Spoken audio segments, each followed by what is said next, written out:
Nation, but tonight it's going to be a special episode of SkydioNation with my regular co-host Marcus Crawford and our special guest Ken Dono from the original Dobo channel on YouTube. All three of us have pre-ordered the Skydio 2 drone, so we'll be waiting for it to arrive sometime in November, hopefully, before Thanksgiving, but we'll see. So I'm going to flip this over to my co-host Marcus to see what he's up to. Yeah, so I'm looking forward to a great conversation tonight about the Skydio. It's typical of a new groundbreaking product. It's kind of created a little controversy, and we've all seen it out there on Facebook and YouTube, etc. So I'm sure that'll be the subject of a lot of our conversation tonight. And then I also am looking forward to Ken talking about the Hero 8. When it first came out, I immediately dismissed it as not a big enough leap for anything I needed. But after watching Ken's video, he pointed out some things that I didn't see. So I'm sure we'll have some good conversations about that tonight as well. Ken, what's going on?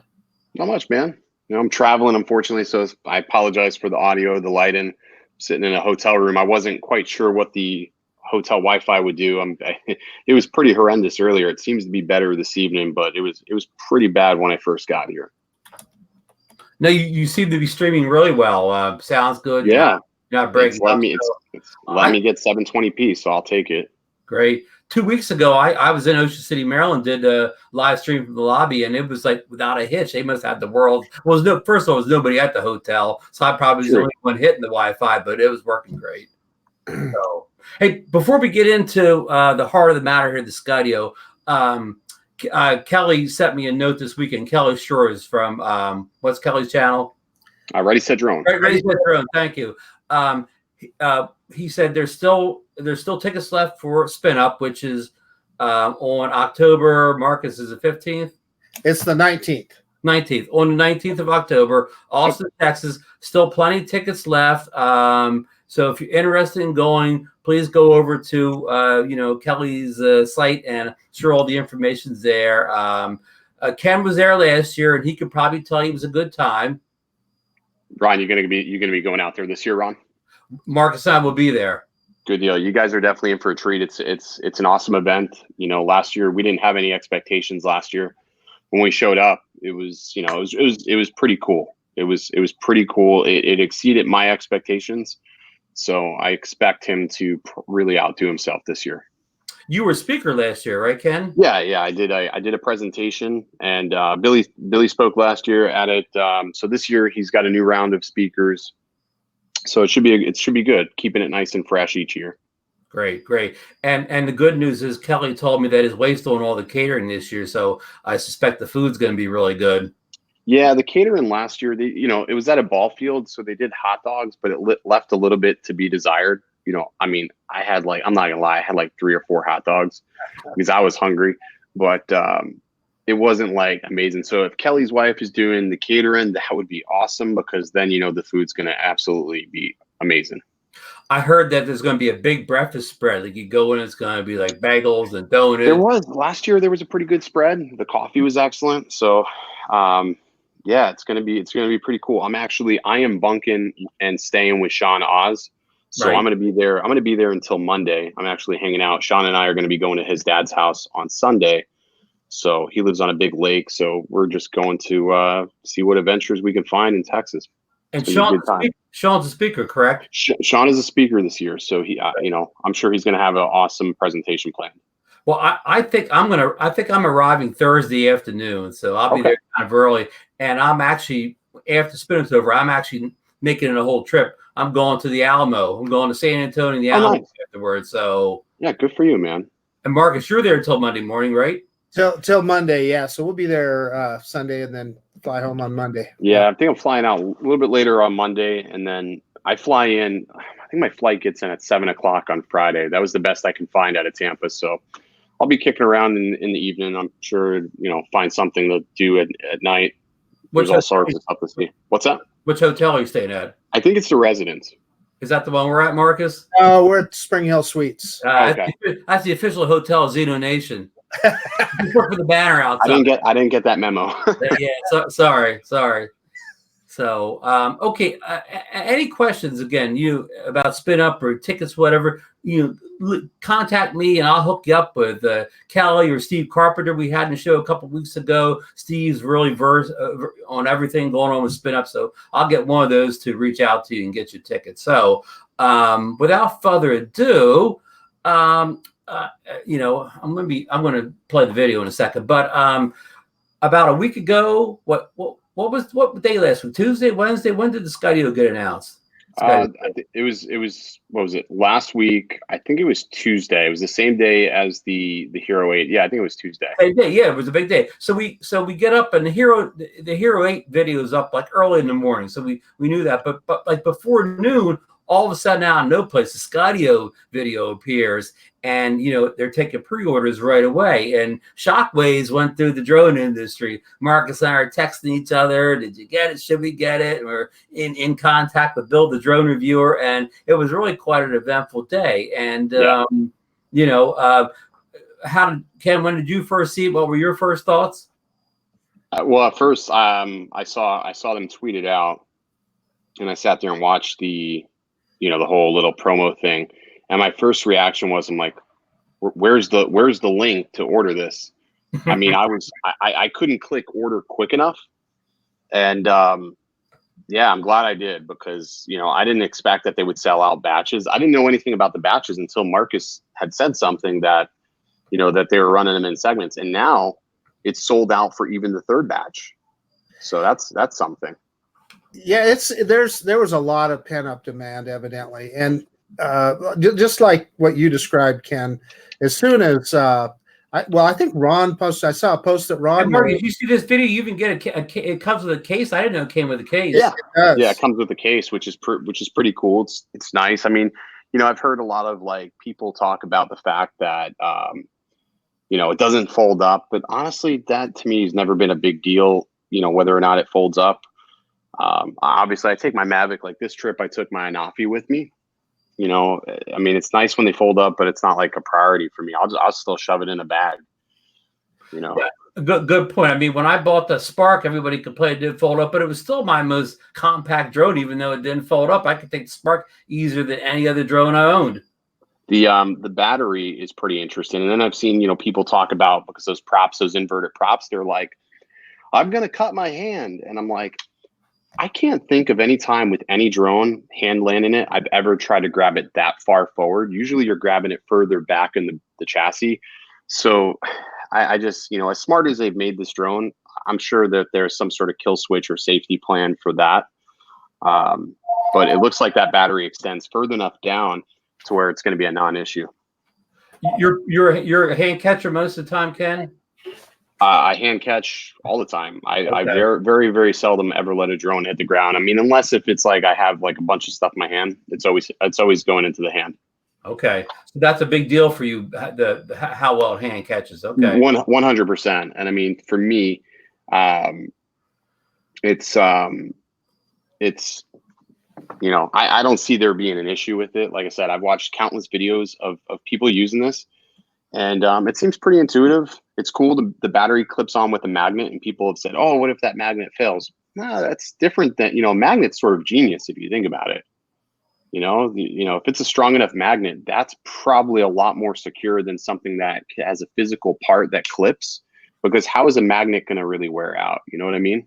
Mm-hmm. Well, and Science. The point of it is, if they're saying it's a magnet, I mean, obviously, because that battery's mounted on the bottom, I mean, these guys are engineers, and I expect they probably know more about what it takes to keep that battery on there than that's everything right there in a nutshell. They're engineers. They're MIT graduates.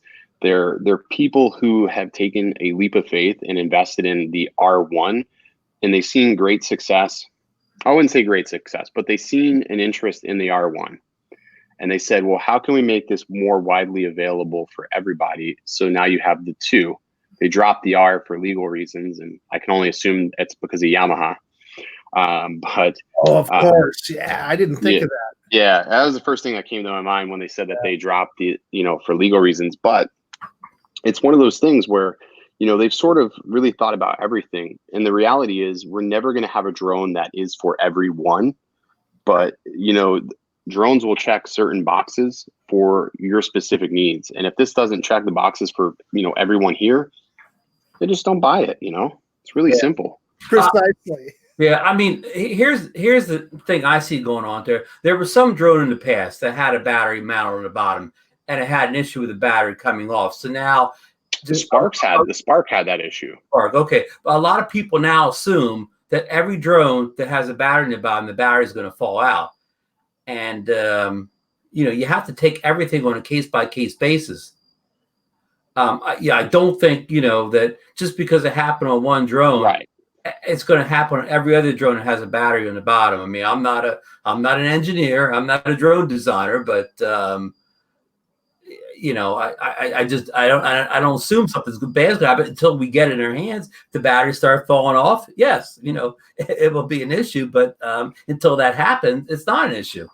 Yeah, I mean, we don't, and the reality is, every time we see a new product, whether it's a drone, whether it's a phone, doesn't matter, tablet, there's always some sort of, catastrophic, anomaly that, potentially breaks news. I mean, maybe a little bit less on drones because I feel like they really sort of vet through these issues a little bit more because it's something you're putting up in the air. But I think, given the fact that it took them about 1.5 years to even release this, they've probably done a lot of research. And I mean, they're sort of calling out the big dog in the park. They're saying, hey, they literally called DJI's drones dumb in their commercial. So I don't think they would check raise, using a poker term because I just got done playing, but I don't think they would check raise if they didn't have the nuts. So that's the way I look at it. Well, the other thing that you're hearing a lot of criticism, well, what is this drone? What are you really going to do with it? It's a Wi-Fi drone, et cetera, et cetera. Hey, I'm not looking at it as a drone that's going to replace everything else in my quiver. I'm not going to sell my Mavic 2 Zoom. I'm still going to have it as well. But it's got great groundbreaking technology, and it's bringing something different to the table. Yeah, it's sort of a breath of fresh air. That's really why I'm excited about it, because we always see the same thing. Like, we look at all these drone videos and they're all really relatively similar. But when you look at the FPV guys, they're doing something entirely different.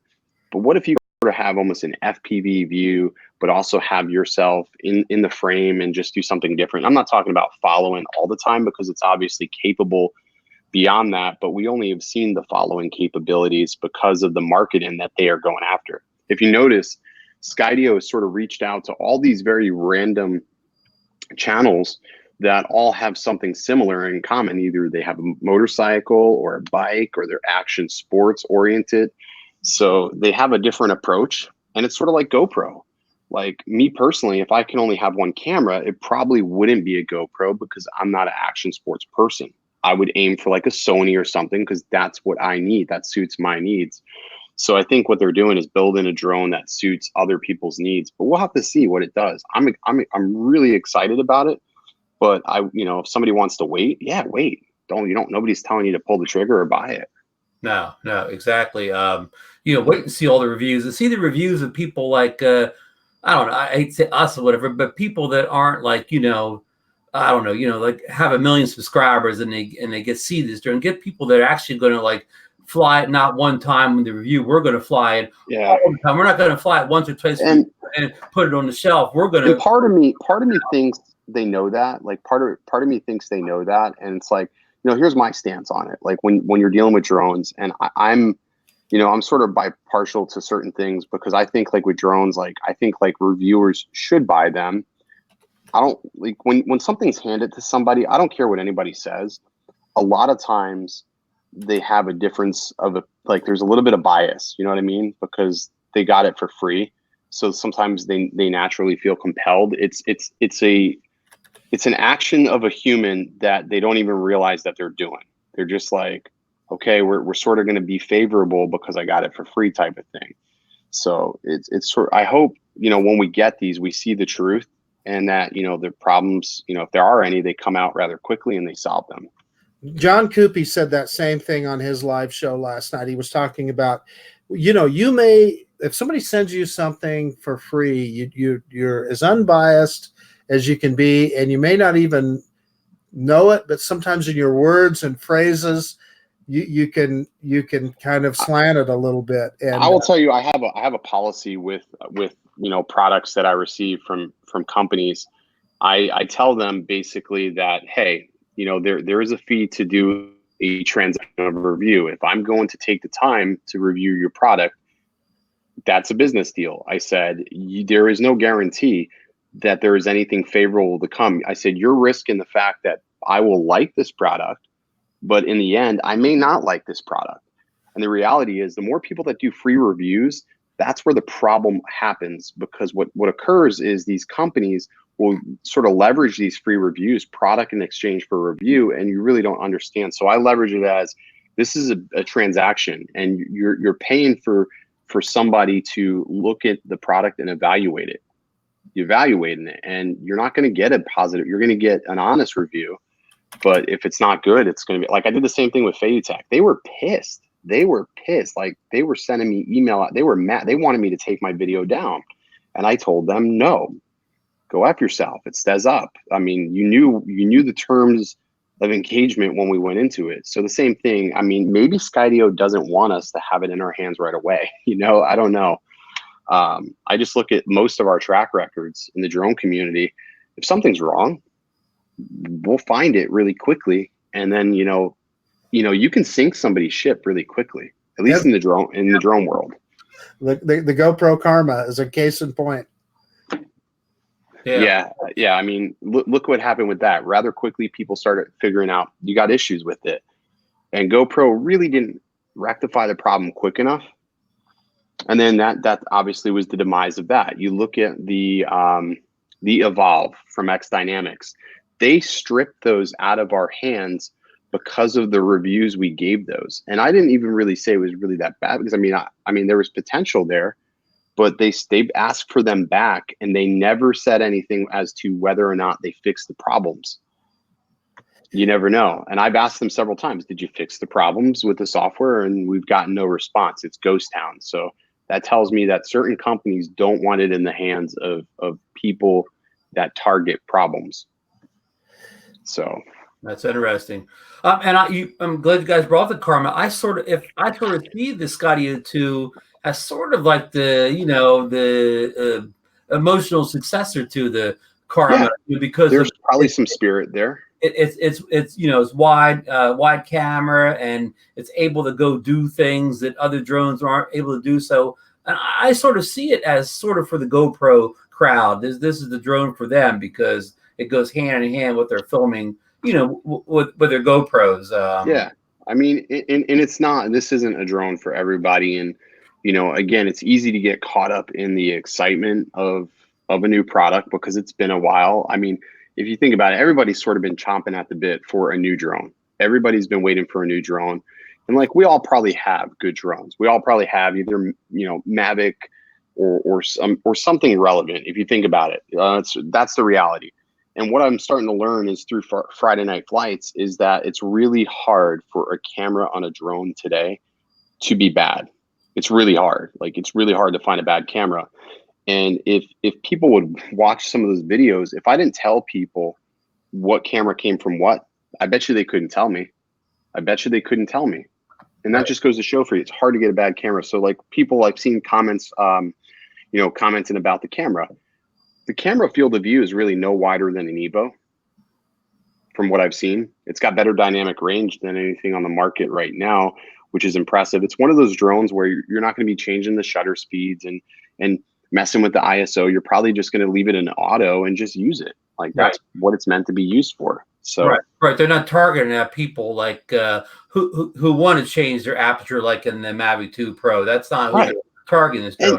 And you know what? I sat and I was on a park bench the other day. I was flying the Anafi, and I ripped on this drone a year ago, and I just recently got another one.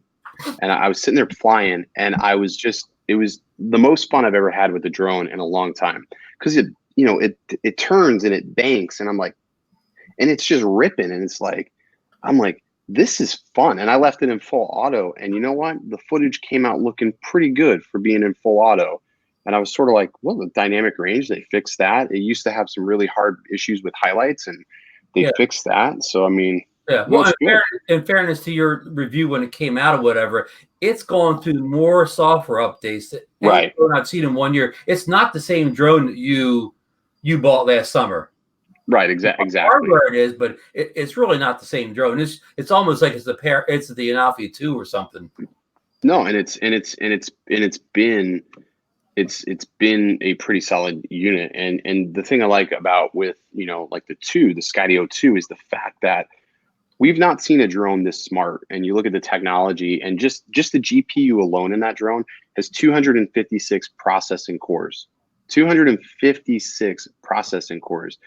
That is an absolute beast of a unit. And you know how many processes it's running? 1 trillion. Actually, it's over 1 trillion processes that are happening simultaneously.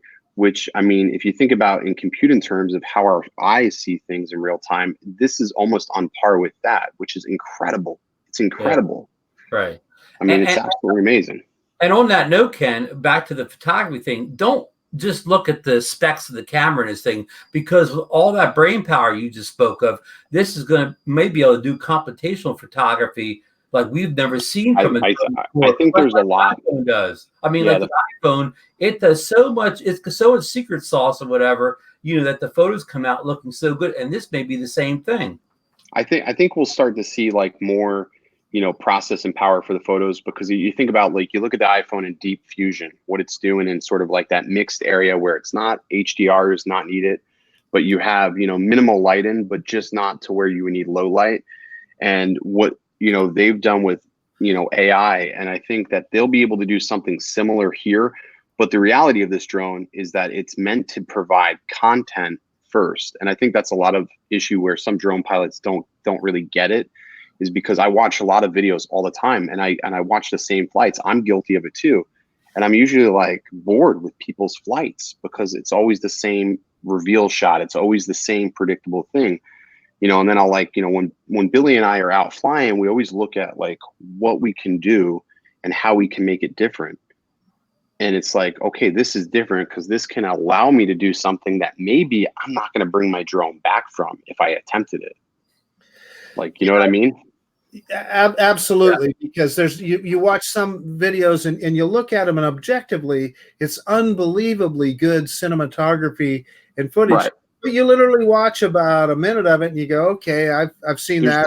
There's nothing dicey about it. But I'll watch FPV guys all day long. I can go down rabbit hole after rabbit hole of watching FPV footage, and I'm just like, I'm amazed by their flights, because the style of cinematography that they produce is just absolutely wild. I envy them, and you know, I'm kicking around the idea of getting a DJI FPV kit and just building one, and just, you know, if I wreck it, I'll have to keep fixing it and learn. But still, like, that style of flight is just amazing.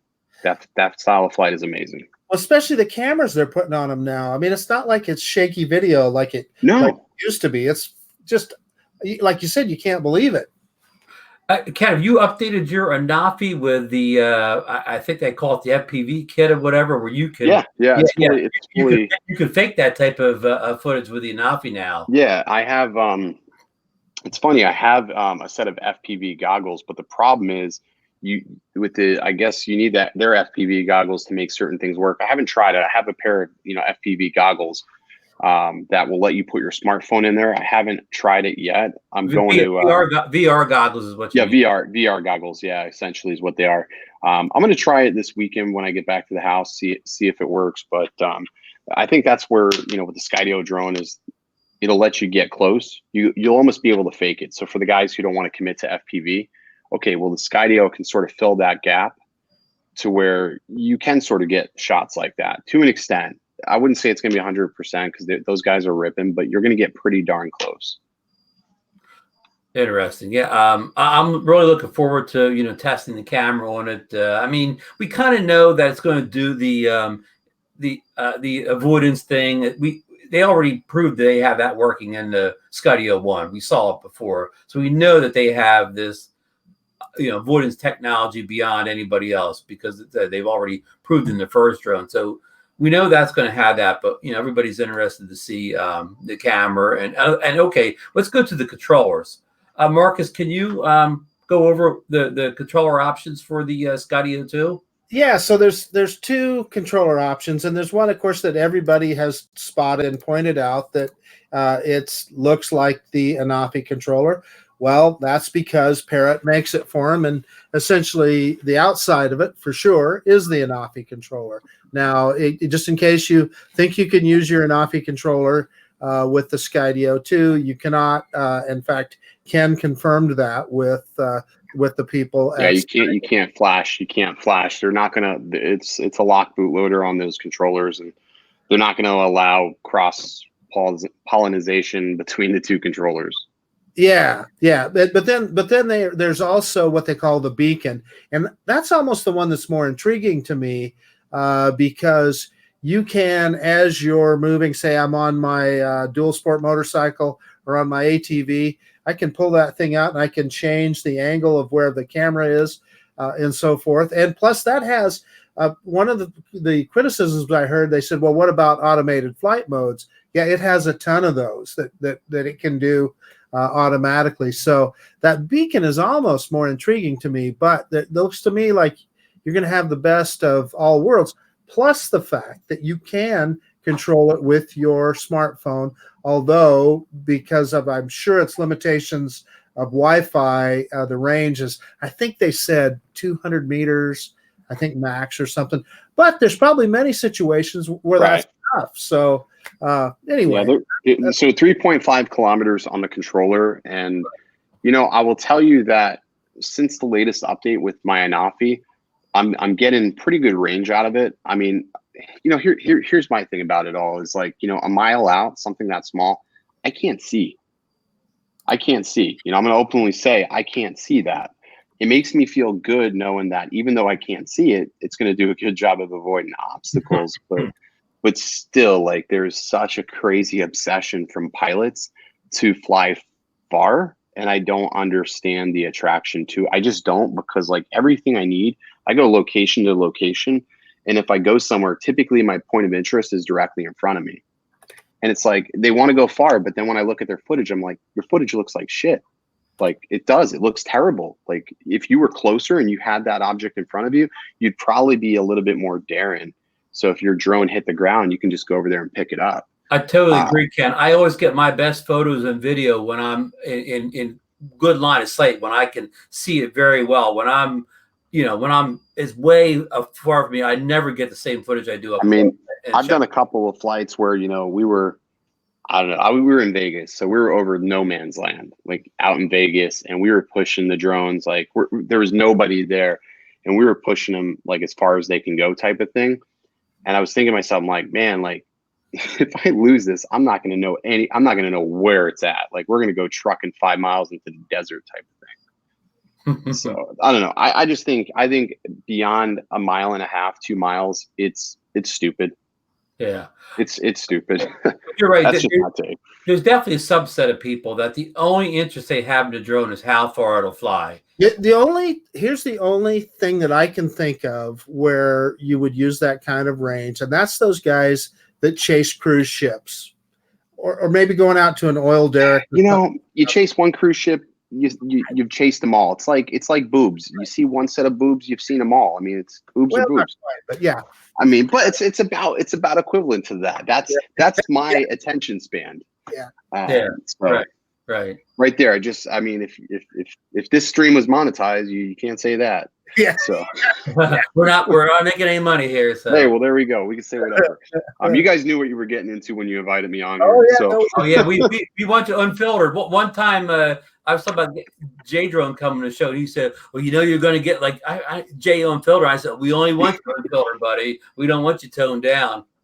So I mean, it's just there's always going to be a pilot for that, and I think those pilots are best suited for other drones that are on the market. And you know, I've seen, like, God, I was starting to compile a list about the all the different comments I was getting on the video, because I read them all. Like I'll scroll through, I'll read them all, and it's, you know, it's just like I always come back to, okay, you don't like it, you don't have to buy it. You're not out of any money. And the reality is, do you think that Skydio would say, okay, you tried our drone, you didn't like it, we're not going to give you your money back? No, I'm sure there's some sort of stipulation on return policy. So I'm pretty sure they're going to take it back if somebody decides they don't like it. But I think they've built a product that really will appeal to the mass market. I think people will get it in their hands, and I think they're genuinely going to be excited, because I'm watching people that don't know anything about drones use this and somewhat recklessly, and they are amazed with it. Imagine if you put it in capable hands of pilots in our community that know how to fly. I mean, gosh, the content's going to be just unbelievable. So Ken, that you just brought something up that I think with your real estate business, I can imagine that Skydio drone would be very helpful to you. 100%. Yeah, you got houses 100%. with trees around them, etc. It probably would really. I'll tell you a funny story. One of my good friends, he calls me and Billy up. We were driving. He's like, dude, I just wrecked my drone. He's a real estate photographer, videographer. He was working on a property, doing some real estate, and they have these, poles, light poles, and they're narrow enough. And we all know the Mavic 2 Pro side sensors don't work unless if it's in tripod mode. So he's pivoting around the house, doing like a half orbit, and he doesn't see out of the corner eye the pole is right there, and he hit the pole, and down went his drone. And I was just thinking to myself, like, well, if he was using something that had obstacle avoidance on the side, that would have been averted. I mean, luckily his drone was fine, but still, it's just the fact that it shook him up. Like, he was all shook up, and he was screwed up the remainder of the shoot because he thought there was a damage to his drone. Right. So where the Skydio, that wouldn't happen, because I haven't read this yet, but I guess the Skydio sensors are on at all times, not just they're absolutely on all the time. And like I said, 45 megapixels, 6 sensors, constantly doing computational computing to determine its visual awareness. Now, I did see some comments from people questioning about night flight, and again, I would imagine that you can fly it, but I would imagine that the sensors aren't going to work nearly as well as they would. Some people have said, oh, it's not going to fly at night. Well, and again, I'm sure there'll be somebody who will test that. I mean, the reality is, here's my thing with night flights, and I've flown a lot at night and in cities, and it's not all that interesting. Like, you have to really clean the footage. Like, you guys probably saw, a couple of weeks ago, I put out this episode, Friday Night Flights. There was Huevos Grandes flying in the city. That was a lot of cleaning of that footage. Right. So, Grande huevos. Yeah. Huevos Grandes. Yeah. I want to get back to Marcus to the controller. So there's a third option, right, Marcus? You could just fly the thing with your phone. You're limited range, but you could totally do all the fouling and stuff like that with your phone. I think it's 200 meters with your smartphone. Or it can visually track you. Right. It has both options, which is really nice. Well, the beacon too. The beacon's set up like it's going to follow you like when you draw a little box around your car or whatever. But if it loses the box, then it's going to follow the beacon and catch up to you again. Right. I think for many pilots, I think you'll find that the controller is going to be what they want to go with. And if you think about it, $150 for a controller is not really bad. They didn't beat anybody on the head with that. I mean, if you look at like the Mavic, just the Mavic replacement controller, not the smart controller, the Mavic controller is like $300. Okay, so you can get these two controllers for the price of one Mavic controller. Yeah. So I mean, right there, I'm gonna get I'll probably get the beacon and the controller, and probably pop a second battery in there just because at 4,600 milliamps, I think it's 46 or 4,200 milliamp batteries. That's gonna take a while for the charge. So that's exactly right, Ken. That's exactly what I thought I'd do. I'm going to buy that. I'm going to get both controllers, the beacon and the controller, and probably 1 or 2 additional batteries. So the reality is most people are going to be about $1,500 by the time they buy the drone, which is very similar to what we paid for our Mavic 2s. So kind of right in there. So Bill asks, what about the props? Are you talking about because the props are inverted? So I don't know. Here, I'll give you a diagram. Here, if we pretend that this iPad is the drone, you have your props up here. I mean, the battery is sitting like this. You know, the batteries sit in something like this. So they've thought about, you know, how far down that battery is, because if you see it, it's got a very large belly to it. So I think, you know, you'll be able to grab that no problem. Oh, spare props? I don't think you'll need spare props, really. Said, I think, does it come up with a couple? I can't remember. I think it came with a couple of props, but I mean, how often have you changed out your props on your drones?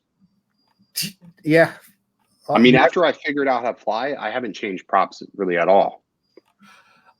Before we move off of price, how did you feel about the pricing of this, Ken? Do you think they I was shocked.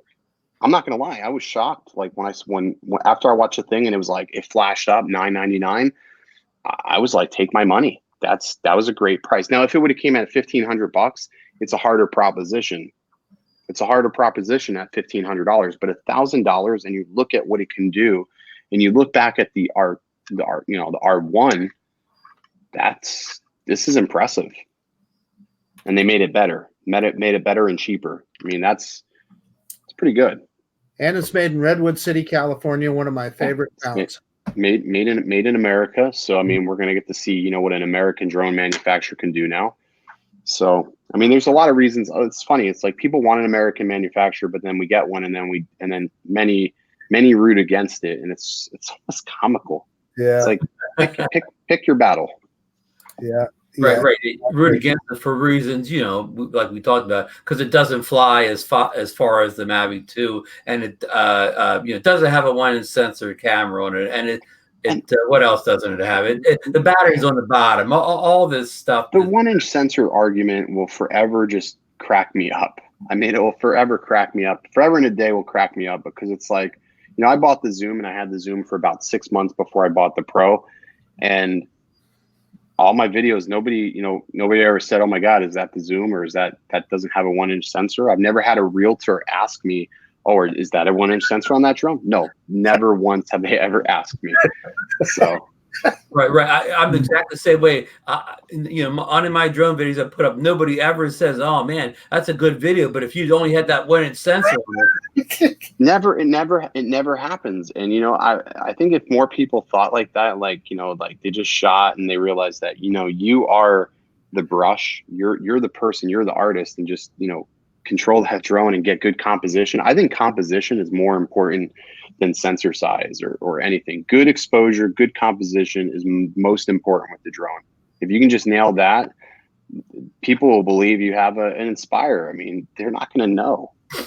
It just won't. It's like the old story. It is old stories, but you know, from wedding photographers. Sometimes, like, you know, at a wedding, like Uncle Bob had, like, camera, and he said the professional photographer, if I had your camera, I'd be taking as good as photos of you. So they traded cameras, right? And Uncle Bob had the expensive camera, and the photographer had the consumer camera, and he took pictures. At the end of the day, the bride looked at the pictures, you know, unfiltered. She didn't know what came from what, and she picked all the photos the professional photographer took, right, the camera that Uncle Bob did, you know, with the high-end camera. And that's you know, and that's the difference, you know, that people don't understand is, like, you know, I'll look at a lot of promo videos from, like, let's say Altel, and I'll look at their videos and I'm like, man, that's really good. And I'll talk to Tim and be like, you know, what settings did you use on this? How did you get that shot? And, you know, he'll explain it to me, break it down. And it's just, you know, it's just understanding the equipment. I mean, the guys that always complain about the 1-inch sensor is always the guys that I avoid when I'm going to the bathroom at a urinal, because I'm afraid they're going to try to look over. You know, I just those are those weird guys. Yeah. I mean, the 1-inch sensor is good in low light. It's good in low light, but the reality is flying at night. But if you're in good light, if you're in a good lighting situation, the smaller sensor is fine. Right, exactly. I mean, the reality is the only place I would love to fly at night, and you'd never get a waiver in a million years, would be Vegas. That would be like the ultimate place to fly at night. Like, come down the strip, full bore, nighttime. I mean, that would be amazing. Never get a waiver for it, but I mean, you'd have to have some coin to pull that off. But still, that would be the only place that to me would be at this point worth flying at night. Well, right now, as of right now, the Skydio doesn't have any flight restrictions. I believe that's still correct. Yeah, I don't think they will. I mean, could you imagine what this is going to do for the safety of airliners? I mean, or just in general. Imagine if you had a drone that was smart enough to avoid a collision. Right. That's absolutely that is a great point. That's probably getting overlooked quite a bit.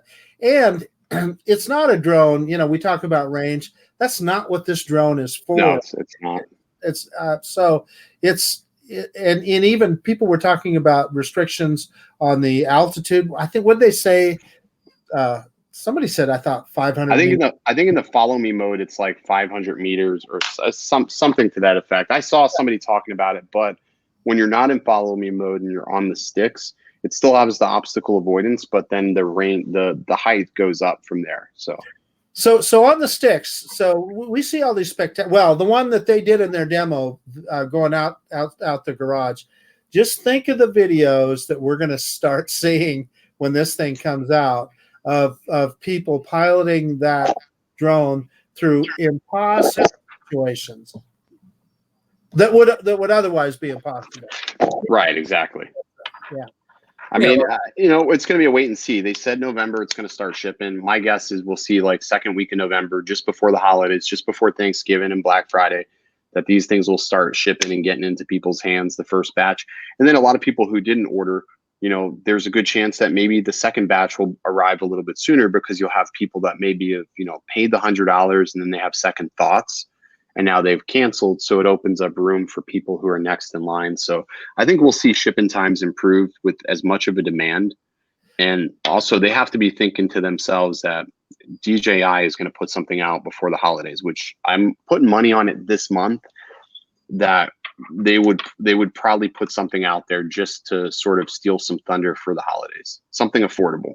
Well, they're essentially hand building the Skydio now. Yeah, exactly. I'm quite sure that based on the good reception that it got in the marketplace, I'm willing to bet they've already broke ground on a factory where they're going to automate that process and be able to put out a greater amount of them at a time.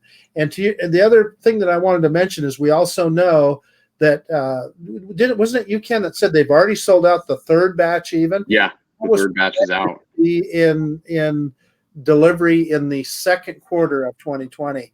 So it's a hot item. I mean, the reality is people are interested in it, and if the safety is there and it meets their expectations, I mean, it's gonna be cool. I know I'm gonna take some time off of work when it finally hits my hands to play with it, because I think it's just gonna be that fun of a drone.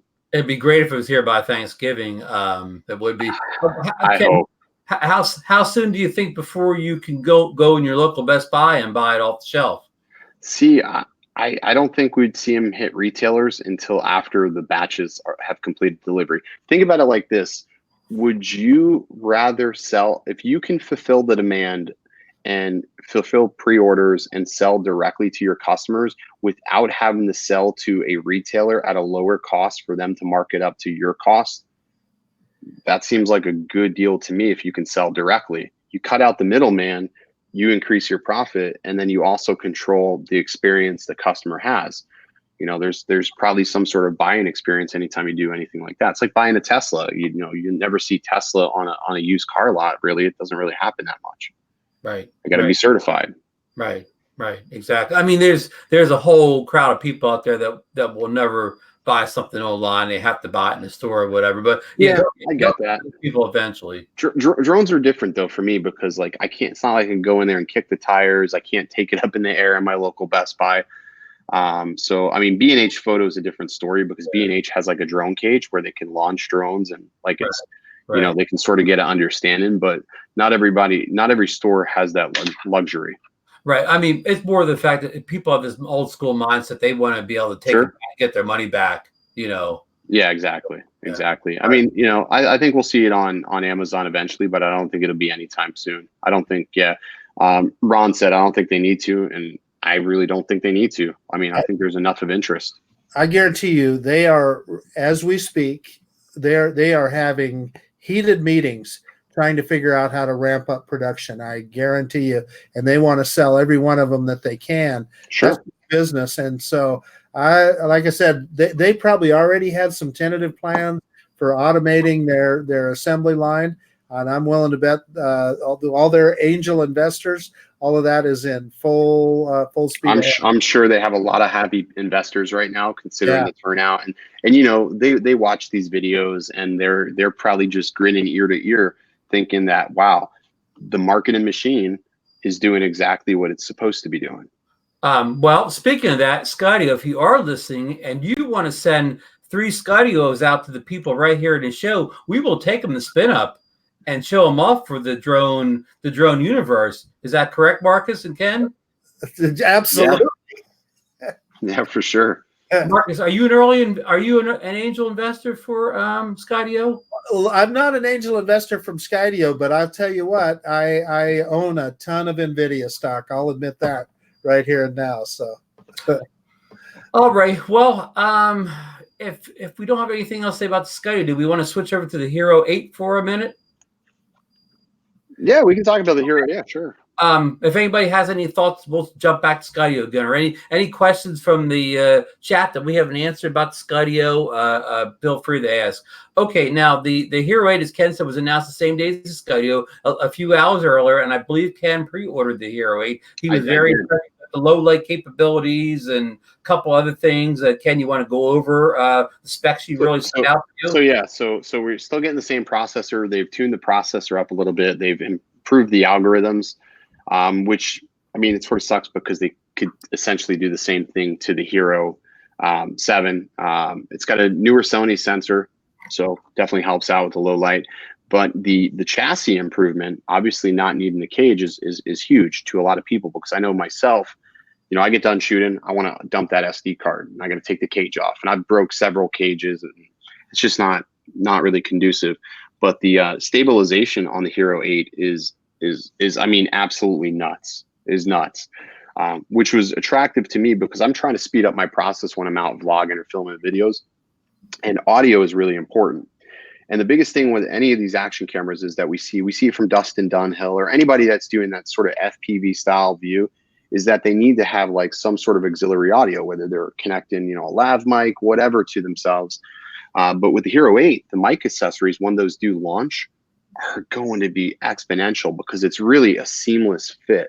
It's probably one of the best mic systems that I've seen on an action camera. And I think, to me, that's the most exciting thing. Like, that sold me the mic attachment. I know it's silly, but it fits my needs. It may not fit everybody's needs, but it definitely fits my needs. Listen, I've said exactly the same thing, Ken, but my question with that mic is, will it have a dead cat on it or be windproof? Supposedly they're going to have it to where it's somewhat windproof, but we'll have to see when it comes. I mean, I'm not going to lie. The GoPro has pretty good audio, but the Osmo audio, when it doesn't lose its sync, is pretty good just straight out of the, you know, the camera itself. So, I mean, I don't know. I just wish they would get it together with the audio. The problem is they always prioritize that second for an action camera. And I understand that because audio is an afterthought. But I think that, you know, for a lot of vloggers and people that are buying these cameras, audio is really super essential. The other thing they improved too is the color science. I thought the Hero 7 color science was terrible. I was not a fan of their flat mode. I could never get the colors right using flat. And the GoPro mode was always too much. There was too much saturation. And when I started switching over to the Osmo Action, I always felt like the D-Cinelike nailed the exposure. I created some LUTs for it, and they were just perfect. I can always get my skin tones looking natural, good dynamic range. But the GoPro Hero 8 fixed a lot of that. They desaturated the colors a little bit, made them more true to life, and I think that's important. A good input. I'm going to be looking forward to, you know, your review when you actually get it in your hands. Everything. I have the Hero 7 now, and I'm staying put for now because I don't use it enough to. I really think I need to upgrade. And, you know, I'm really happy with the my newest camera. The Ken, did you pick up an iPhone 11 Pro? I did. What's your impression so far of the photos and video? It's so good. It's so good, man. I mean, the camera's excellent, but what blew me away is just the battery life. Like, I did not expect the battery life. Like, I used to have to charge my iPhone 10 at least twice a day, and I'm basically plugging this in like maybe once a day in the very late evening. The cameras are great. It's very responsive. The screen brightness is what really switched me, was the screen brightness, because I can be outside, and there's been times lately I haven't used my smart controller. I've just been using this because it's just one less thing I have to bring. I can leave my little controller in the bag. I can get numerous flights out of that. And, you know, I love the smart controller still, don't get me wrong, but it's just sometimes much more convenient for me to snag up the phone and go. But yeah, I'm very impressed with it. I'm really happy. And I think iOS 13.2, once Deep Fusion is public and a lot more of those little enhancements come out, people are going to be really happy. They got a winner on their hands. Speaking of screen brightness, I haven't flown a drone with it yet, but you'll notice a difference immediately. I was sitting on the beach last week with my wife, like a day or two after we both got the phone, like the day after one of the other. So I'm sitting on the beach, a bright day, middle of the day, and I'm looking at the phone, and I look up, and at first I didn't think, you know, I actually can see this thing really good now. I looked over to her and said, "Can you see the phone better?" And she said, "Yeah, I didn't think of it. You're right." So, I mean, you know, whatever the nits are, whatever you want to say they are, you could definitely see it better in bright sunlight during the middle of the day than the other one. But Marcus has a story about battery life for you, Ken. Well, yeah. So I've got the Max, so it's a little bit bigger. Oh man, yeah. It's going to have a bigger battery. That's understandable. Earlier this week, I went 4 days without charging it, and that was flying a drone with it as well. And I had the same experience you guys were talking about with my 10S. Gosh, if it was, because I was doing screen recording at the same time when I fly, and it would heat up and it would dim. All of a sudden, halfway through the flight, I realized, and I was standing in the bright sun, I realized, hey, I can see this perfectly, and that's saying something.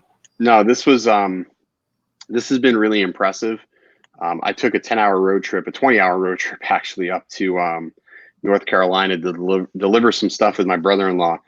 And, you know, we only had one charger in the truck, and he's like, "You need it at all?" I'm like, honestly, no, I'm still pretty good, you know? So I'm very happy with it. I have zero regrets on purchasing the iPhone. This was the first year that, you know, even though it's not like, you know, anything amazing, it's still, well, you heard that Apple and I own a little Apple stock too, by the way, but they had to increase their iPhone production by 10%. It was announced earlier this week. So that's how well it's selling. So I think people have underestimated that how much that camera makes a difference. You got to see this deal somebody just sent me on Amazon.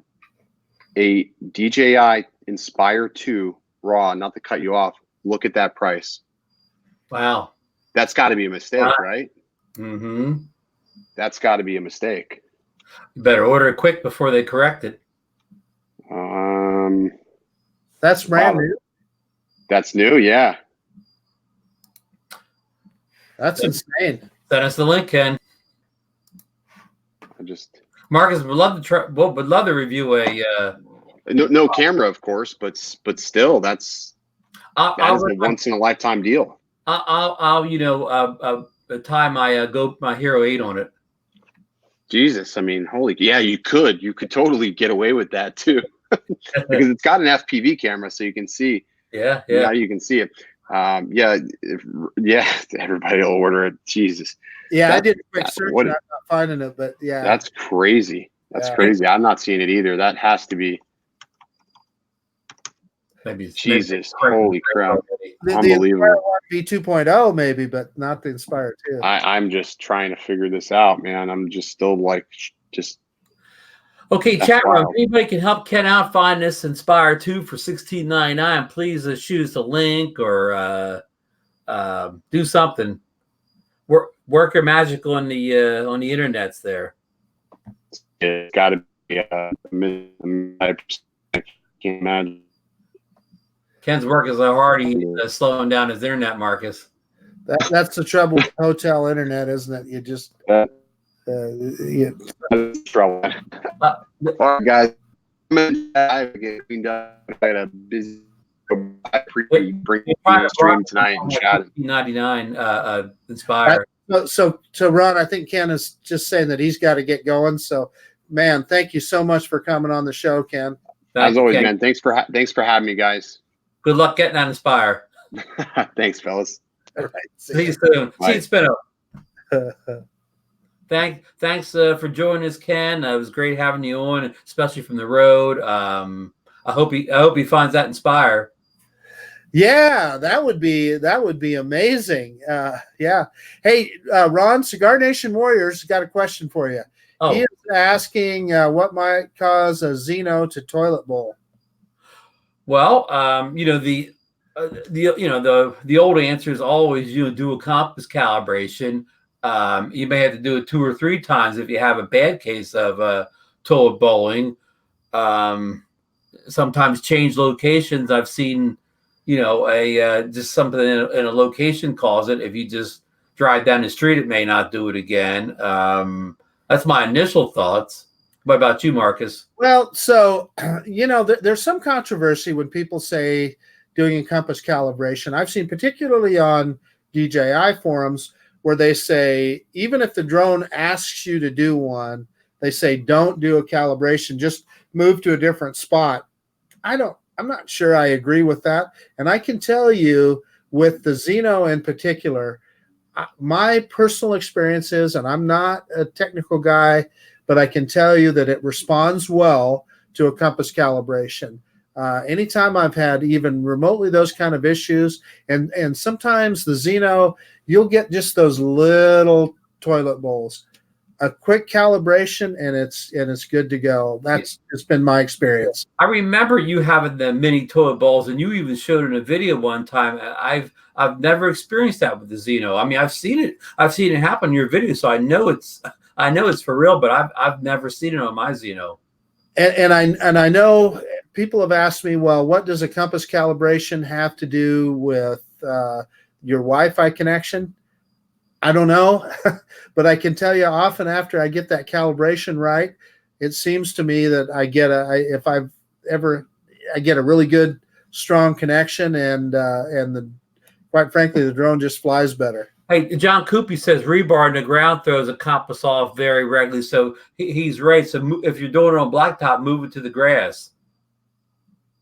And Ron says calibrate on a level surface, which is important too, so the drone will fly straight. Because if you calibrate crooked, the drone may lean to that way when you're flying it. So these are great suggestions. Hey, go ahead. Well, Ron, I was going to say you brought a good point about the calibration and so forth. One of the things that it seems to have been solved with regard to the Xeno is the crabbing.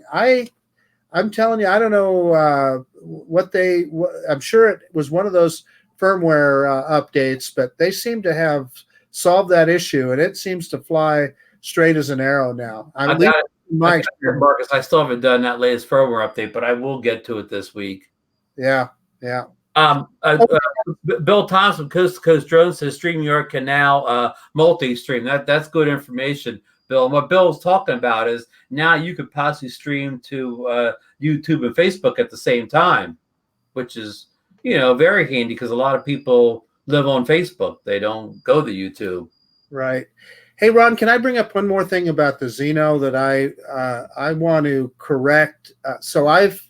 People have asked me frequently about connection problems with regard to firmware upgrades, and I've always said that, hey, you need to do them the way Hubson says to do it. You do the FC, then the gimbal, and then the camera firmware. Well, obviously, we're in a situation right now where a lot of people are not wanting to update to that 0.3.8 camera firmware because of all the problems with it.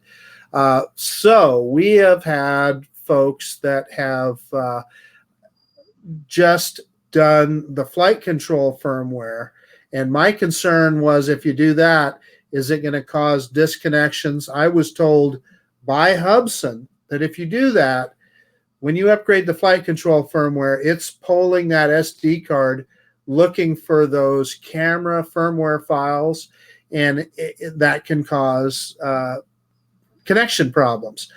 But enough people have done that now where they just do the flight control and none of them are reporting connection problems. So I don't know if that's something that they have Yeah. in their firmware, but I just want that information out there because I've told people for a long time that they had to do all three of them. There's a lot of people that are saying that's not the case now. Well, what may be the case, that may have been true when you were told that. Then that's my point. Yeah. When you were told that, that probably was the correct answer. Again, maybe something has changed and the information wasn't passed along. We had this discussion off air. When they did, you did the camera. You went above and beyond. Did the camera firmware update? I'm going to say at the beginning of June, the bad one at 3.8. So I never did it. I just did everything but the camera, and I had no connection issues afterwards. Yeah, that's good to know. So I think people can probably just do that flight control and probably be fine. I think Bassman Strikes recently reported that's how he did it, and his was fine. Did you see the video I posted on ZenoNation of the I'm going to call it the connection process for the Zeno Pro? It looks a little bit different from the Zeno regular, the binding process. Yeah, no, I'm trying to remember. I watched that video too, but you got me there, Ron. I'm trying to remember what the differences were. I think in the Zeno for the Zeno, we'll call it the Zeno Classic now. You turn the drone on first. Do you turn your Zeno on first? So good thing you mentioned that. So I was messing around with my Zeno just yesterday, seeing how to get connection. I tried it about 3 different ways. I had the app open, then I turned on the controller, then I turned on anyway, any which way I did it, I got a connection just fine. Now, I use iOS, which is probably, I think some of the guys that are having problems, it's more an Android thing where they have to do it in a certain order. With iOS, I don't think it makes a difference. Okay. Just an alert here. Monday Night Football update. The San Francisco 49ers are up 27-3 on the Cleveland Browns in the beginning of the third quarter. So that's your Monday Night Football update. Hey, Ron, and Greg Pittman is reporting that he just did the FC and he's not having any problems. And John Coopy says he's not touching it. Okay. All right. You're the upgrade expert. That's good news. Good news. Parks of Tech said I have to do it in a certain order.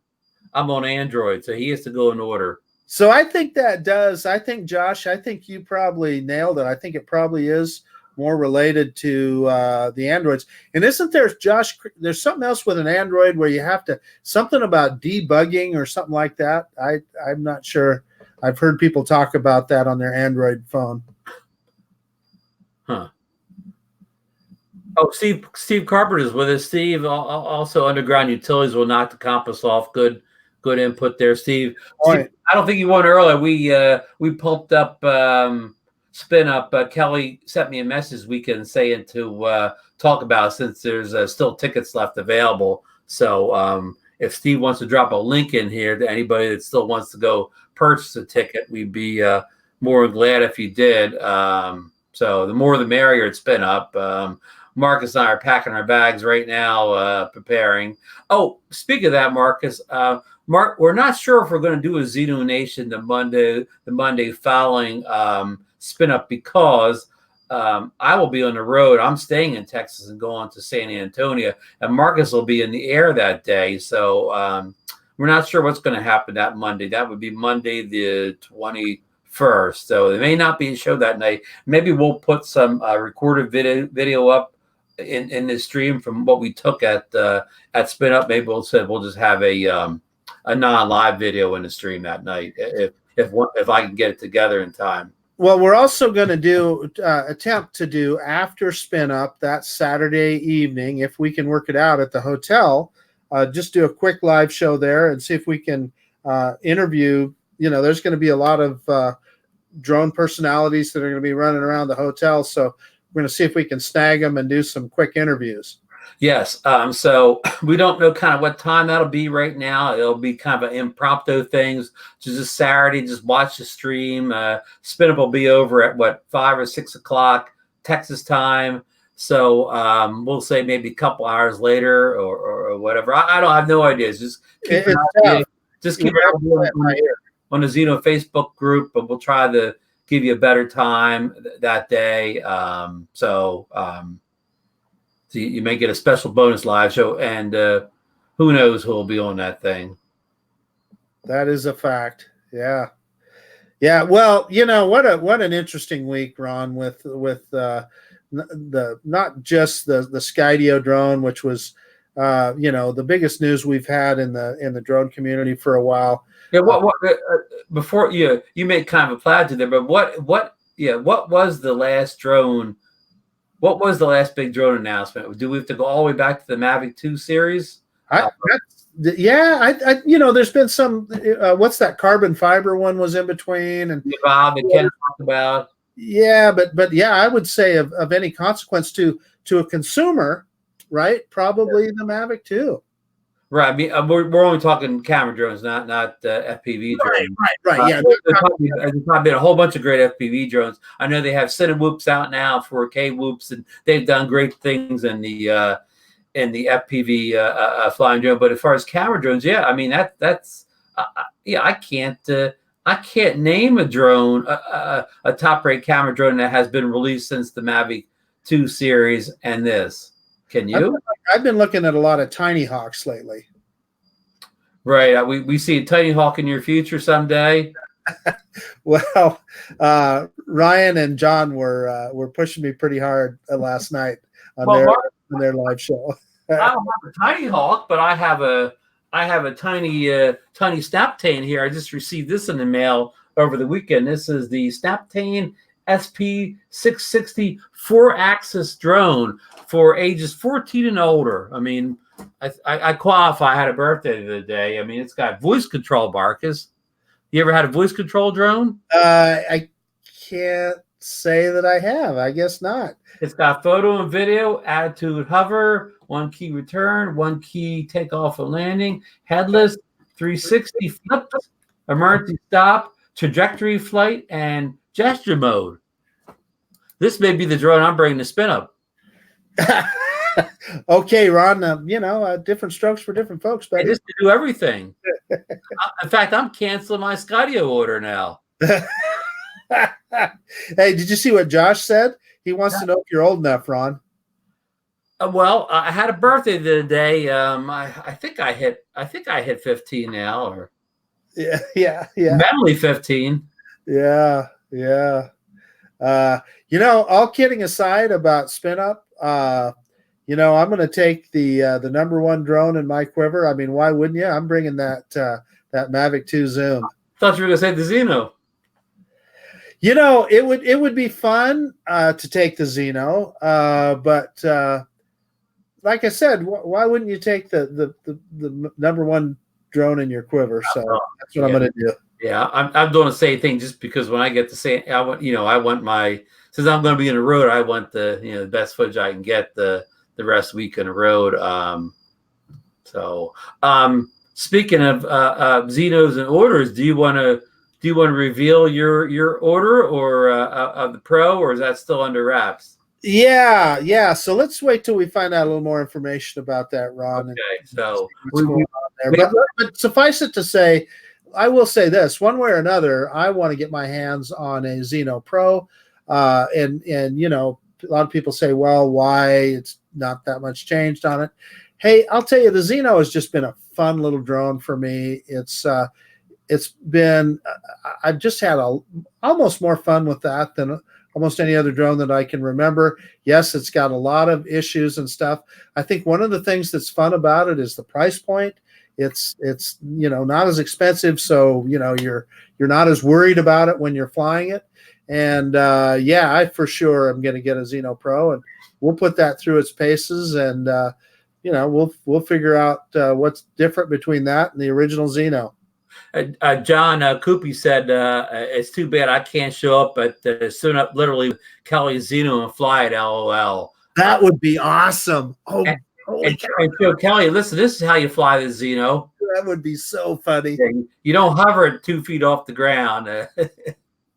Exactly. Except for, I'll tell you, this new flight control, I've got to do some more testing. I've charged up a couple batteries, but it seemed to me, I've only done one flight with it, but it's more stable than I've ever seen the Xeno. So I'm not sure if it still has that forward dive on turns or not, but you can rest assured we'll be checking that out. Yeah, I'm gonna get through that firmware update this week. I think I got some bad weather moving in, some rain moving this week, but I'll get it done on a rainy day, and then I can take it out on when the sun returns later on in the week.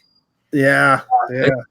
Today at the Jersey Shore, I was still walking on the beach or whatever. It's still summer's still hanging in here at the Jersey Shore. How was your weather today?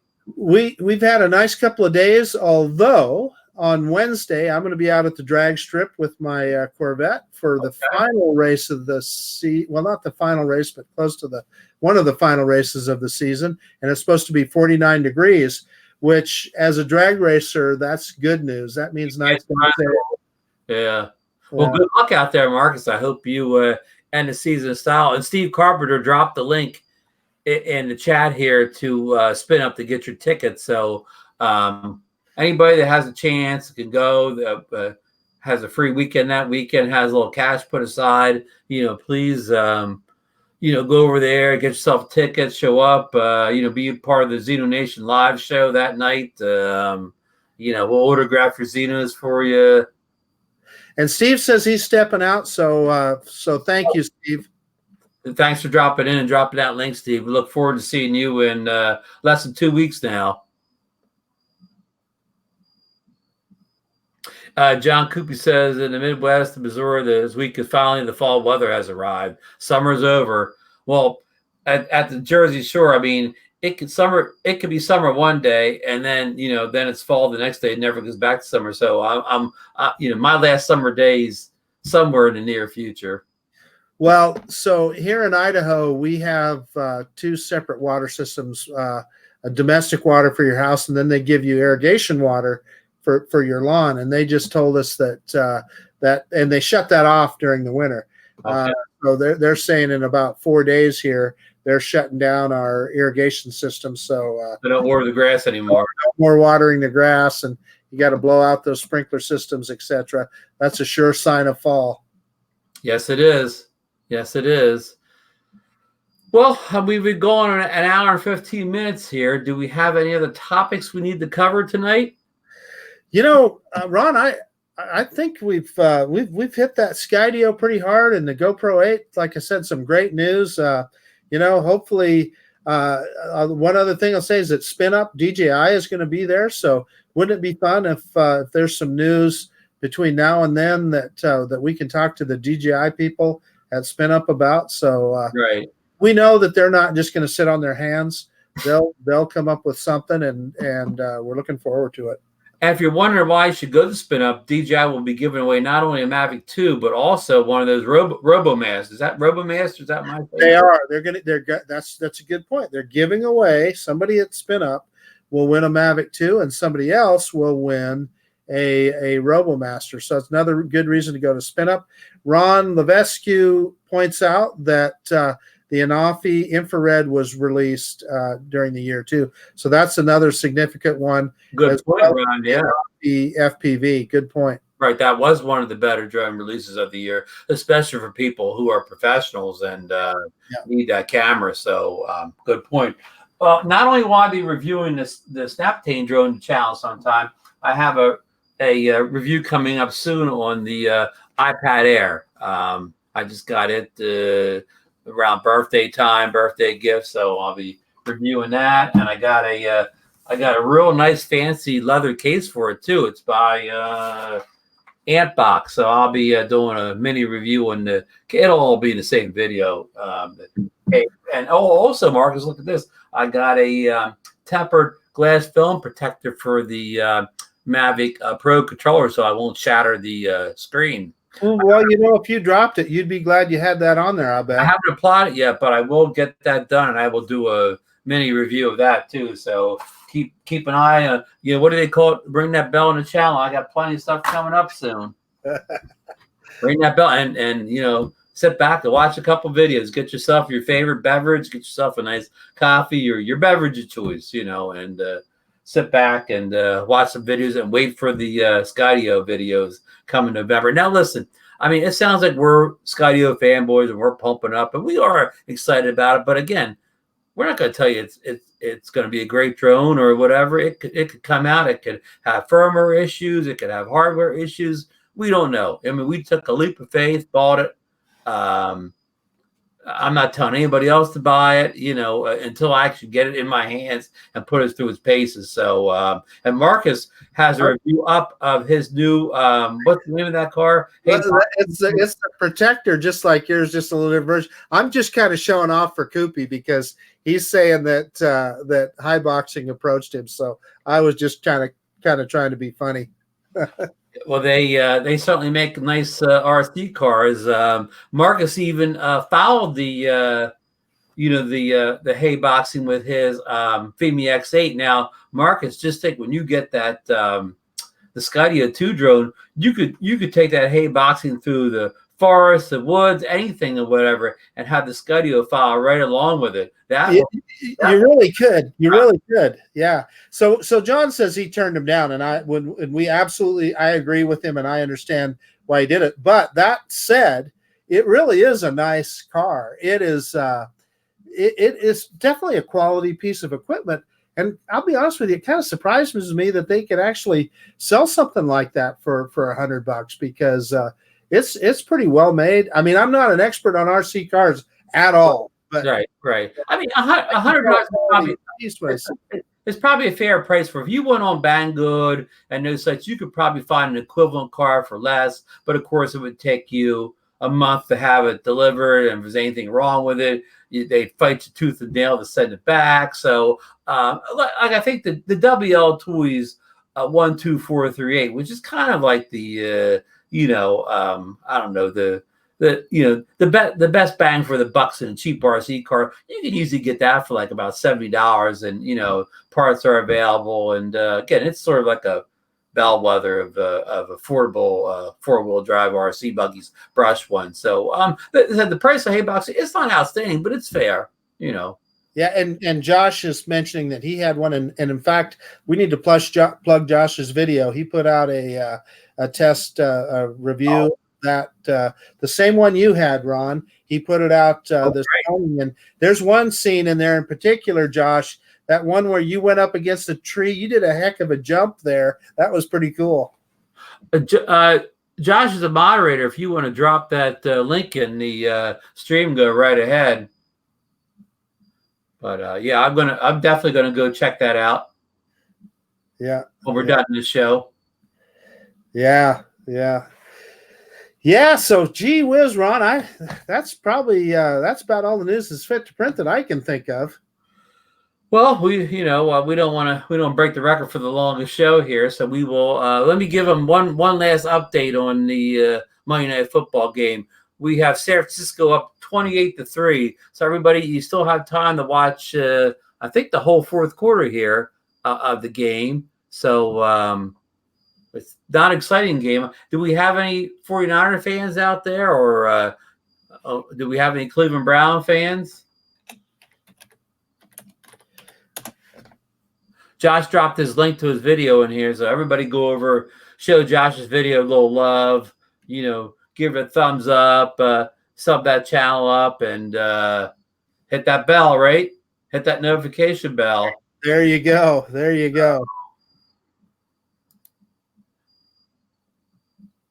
And Dan Robbins is going to watch the start once this ends. Yeah, thanks, Dan. We had a pretty good discussion with Ken tonight on the Skydio drone, and if you're into, like we said, the Skydio drone, it may not be for everybody, and it doesn't have to be for everybody. There is no one drone fits all out there for everybody.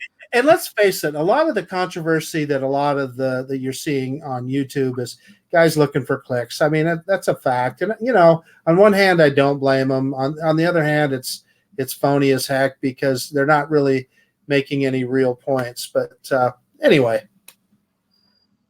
Yeah, I mean, and when this when this drone's reviewed, just like all drones, you review it on what it says it can do. It doesn't say it can fly 8 miles. So when you do the review, don't knock it that it doesn't fly 8 miles. Like the Mavic only review against what it said it can do.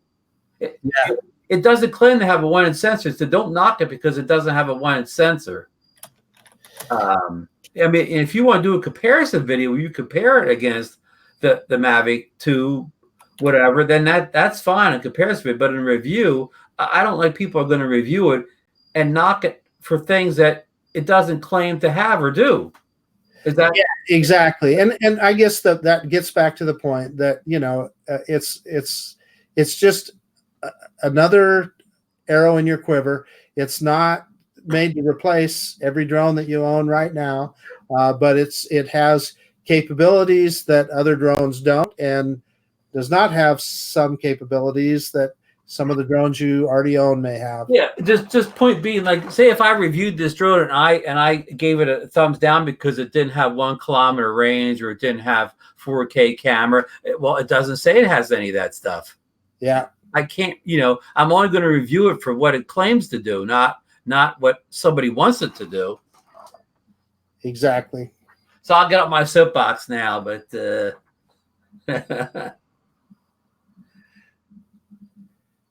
so any last minute questions or comments? Ron's got to go to bed. He's flying at sunrise. Oh, I hope you get some good shots, Ron.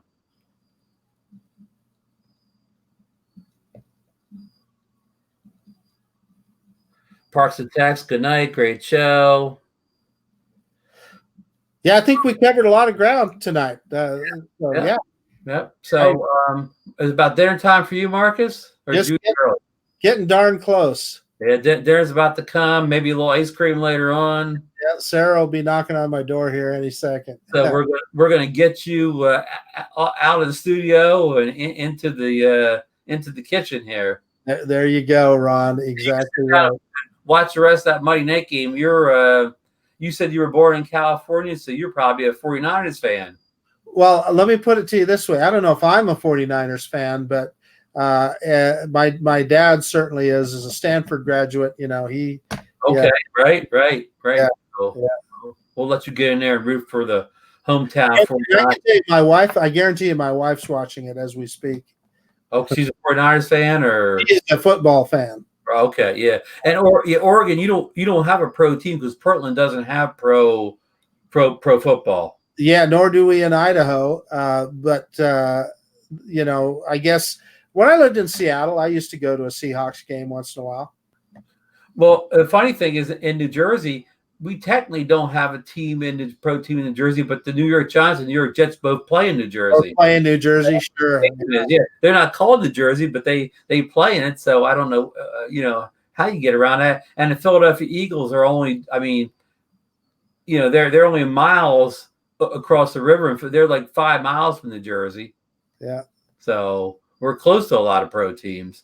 But okay, well, we will. Sarah, good nights. I want to thank everybody. We had a great group in the chat room again. We had many great questions and comments in here from a lot of good people in here tonight. I mean, I'd go and name them all, but it's too big of a list. But I do want to thank everybody who did join us and contribute to the show. I'm sorry if we didn't get to answer all your questions, but we'll try to do a better job next week. So I'm going to throw it over to my co-host Marcus that closes out for the night, and we'll see you next week.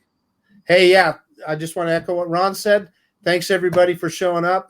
Really good questions in the chat tonight, and I want to especially thank Ken Dono for coming on the show. He always has such a great perspective on these kind of things, and he also is very thought-provoking with the things that he comes up with too. So yeah, I want to throw in something real quick. I was chatting with Billy Kyle today, and Billy Kyle's also pre-ordered the Skydio drone, and Billy wants to come on the show after we all get the Skydio. Great, that would be awesome. We'll try to get Ken back on that show too. So yeah, and I don't know if you noticed in the chat.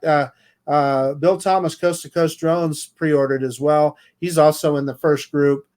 So there's just going to be a ton of us that that have that thing. So I guarantee Try to you, get Bill on the show. Maybe Bill will come on the show sometime too when he gets a Skydio. So yeah, that'll be great. yep, it'll get put through its paces. We know that. We're all gonna test the heck out of it. The good, the bad, and the ugly. If it doesn't live up to its specs, you will hear about it here. That's a fact. So, all right. Good night. Good night, everybody.